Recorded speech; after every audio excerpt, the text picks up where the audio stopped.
Hi again. Welcome to part 2 of video number 2, the Christmas biscotti. So, yeah, I really haven't sat down and trying to figure out how to combine the videos, so I'm just doing this separately. The biscotti is finished. I had it in the oven for 36 minutes. The recipe said 40. I think it's because the actual like log that I made was more flat than it should have been. It should have been like skinnier and higher, but so it took a little bit less time, I think. But this is generally the, you know, you want it like a golden brown type of hue. And there we go. So this is cool. You're supposed to let it sit for about a half hour after the baking is done. It's been about an hour, so here we go.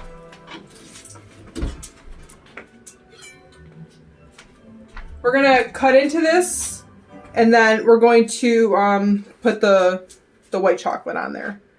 So I guess however wide you want it. I figure, I don't know, about 3/4 of an inch, I guess. Whatever makes you happy.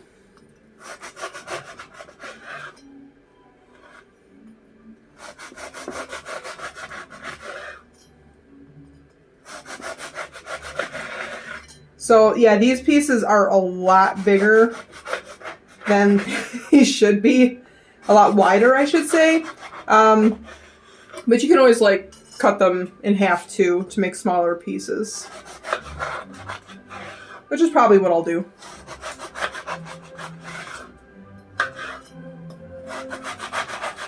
There we go. Yeah, look how long this piece is. That's pretty big. So what I'll do, I'll kind of lay it on its side here, and then I don't know if this is cooked all the way. Cheers. Na zdrowie, did you say in Polish? Okay. Alright. Ooh, okay. I like it not cooked. What can I say? Alright. Works for me. Damn. Okay. So we're going to put it face up like this on the parchment paper. And we're going to put the white chocolate on it.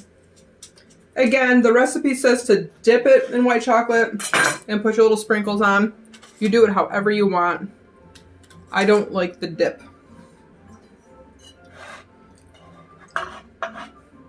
I got my favorite nutcracker on. The Mikhail Baryshnikov version. The ballet from 1977. Watched that as a kid. Every Christmas Eve at my grandparents' house. Back in the day. Oh, that came out so good.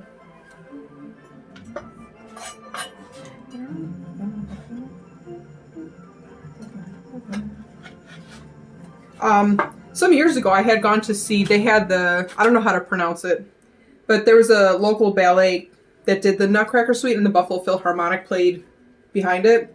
Oh God, it was amazing. It was definitely a wow experience.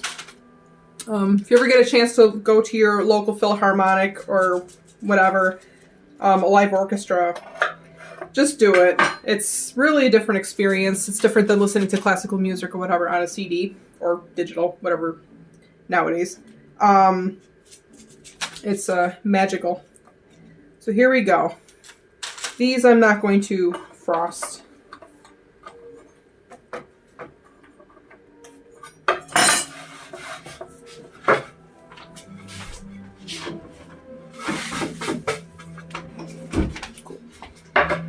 So now,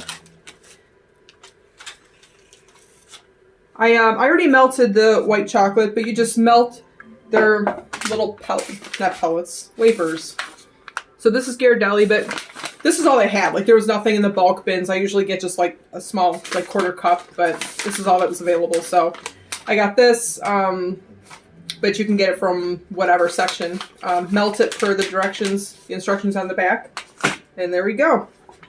So we'll do red and green. The color that I'm using is Americolor. I can't figure out how to flip this video. I can do it for photos, but I don't know how to do it for video. It's Americolor. So I know it's backwards for you, but we're going to use forest green and super red. Not just red, but super red. And it's a gel. So like the food coloring that you get like in the Pez eggs and stuff like that you use for that, that's liquid. That kind of, it makes it more runny. The Americolor gel is really good for frosting, like cake frosting and stuff. So it doesn't really make it so runny. So I'm just going to pour the white color, or the white wafers in the cup here.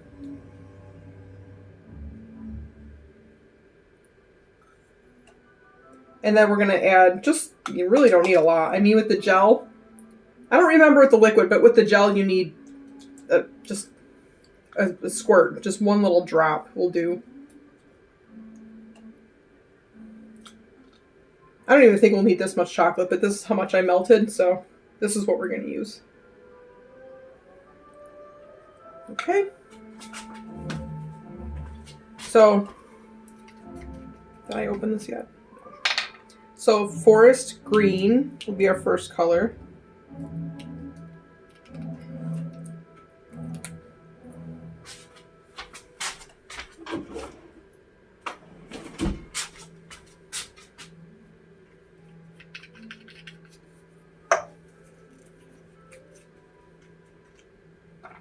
Don't worry, my mouth didn't actually touch the top of it. I'm not licking the color before putting it in the frosting. I just couldn't get it off. There we go, that one came off. Alright. So, super red. They just, little drop. Oop. Or a little more than a little drop.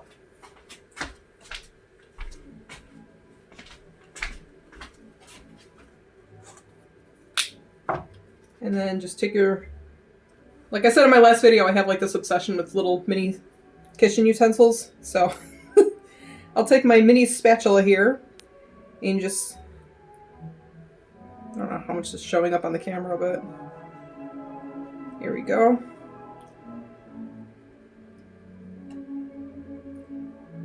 That is quite pink. All right, let's add a little bit more. I mean, if you want pink, have pink. I don't care. But I want this to be red. Actually, when you're doing, I didn't even think about this until now. When you're doing like cake frosting and you want like a super red, you actually start off with the pink first. So dye it pink and then put the red in. I didn't even think about that until now. It probably works the same for chocolate, for white chocolate, but oh well, a little late for that. Huh. My super red isn't as super as I thought it was going to be.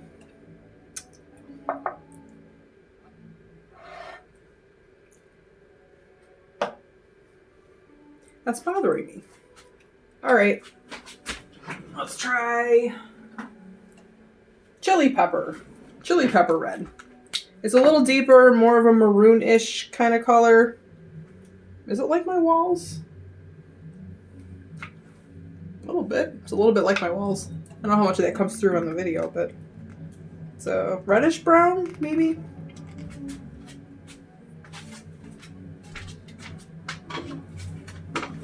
Or brownish red, I should say. It's more red than brown.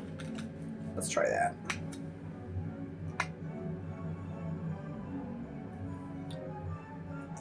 There we go.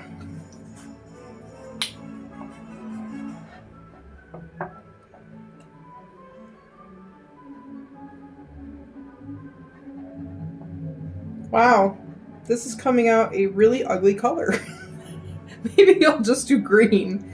Or I'll just melt more white wafers later and yeah, this one's definitely more brown than red. What the hey? I mean, it's a nice color, just not for this. I don't know. Maybe I'll start that one over off camera. But anyway, sometimes it just don't work. What are you gonna do? Let's do green. Forest green.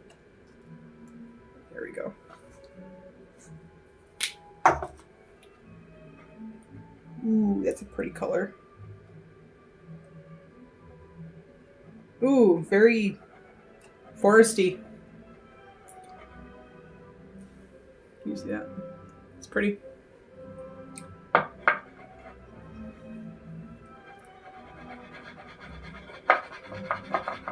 There we go.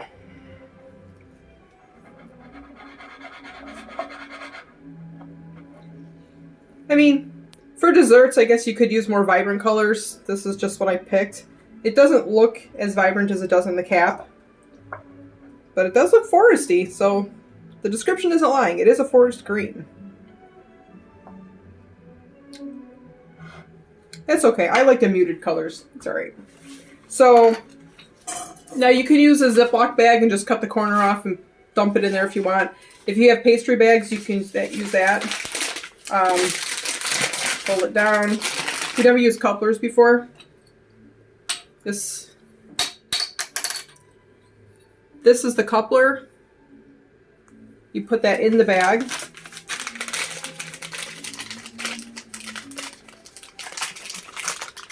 And then you could just take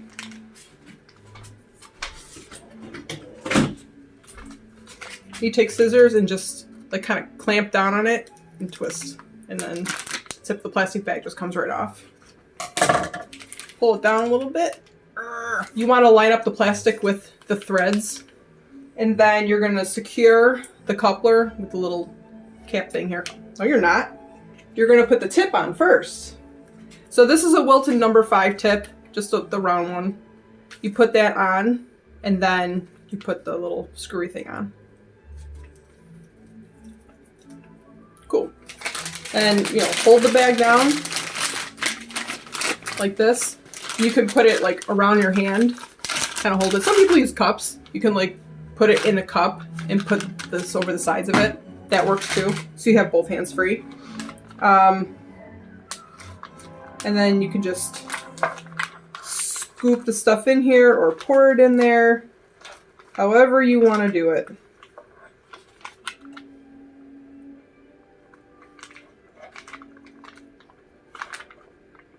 Frosting is less runny, so it's a little bit easier with frosting. For medium thickness anyway, like your typical just cake frosting consistency. But there we go. It doesn't need to be fancy, we're just drawing lines.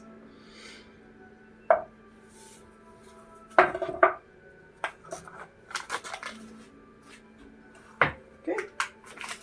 And then move this up. Just fold this back up. As such. Try and get the air out. Again, nothing super fancy. Doesn't have to. Oh, shoot. Oh well. Didn't mean for that to happen. I guess we could use that color. Alright. So now you're just going to twist, hold it in your hand like this, and then squeeze just a little bit and move your hand back and forth. Oop. There you go. Stop squeezing to release the flow. Again, you just squeeze a little bit.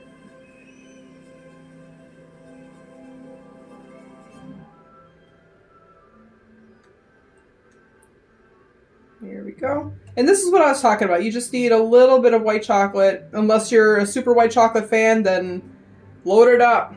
You do you.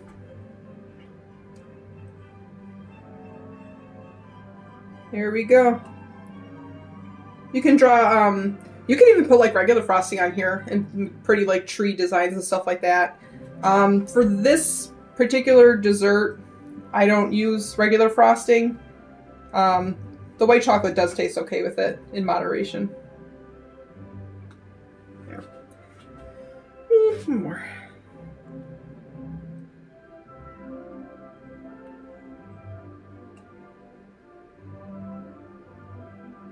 There you go. Yeah. And then I'll do one of the big ones with green.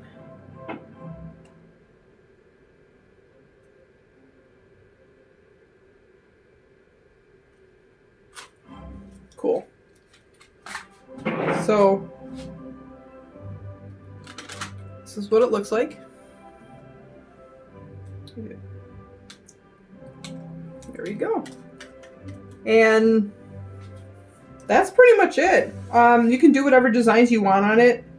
And if you want to get really fancy, if you have the stuff, let's see.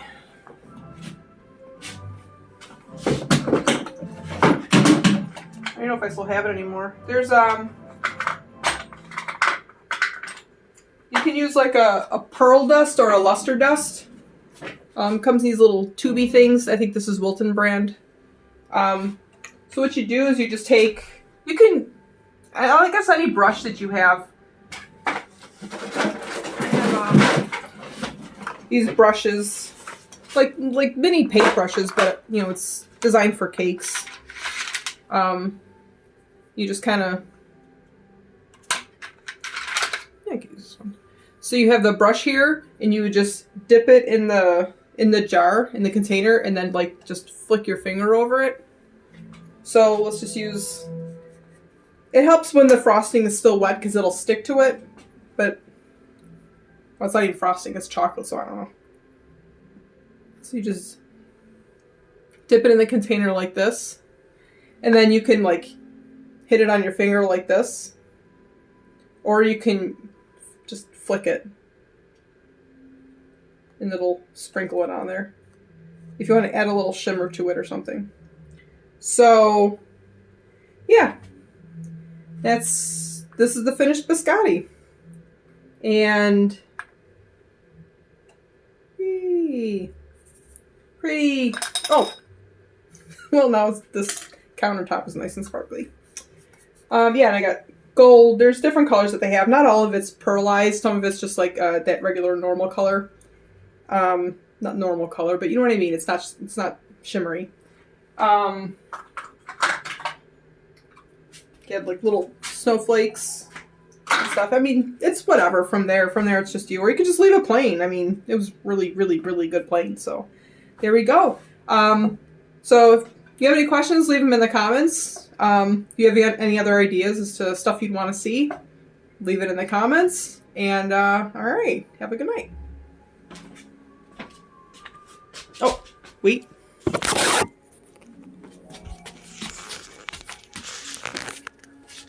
Where is she? Oh, gotta get the dog in there. Hi, Bonnie. Nice and comfy by the fire. Okay, now have a good night.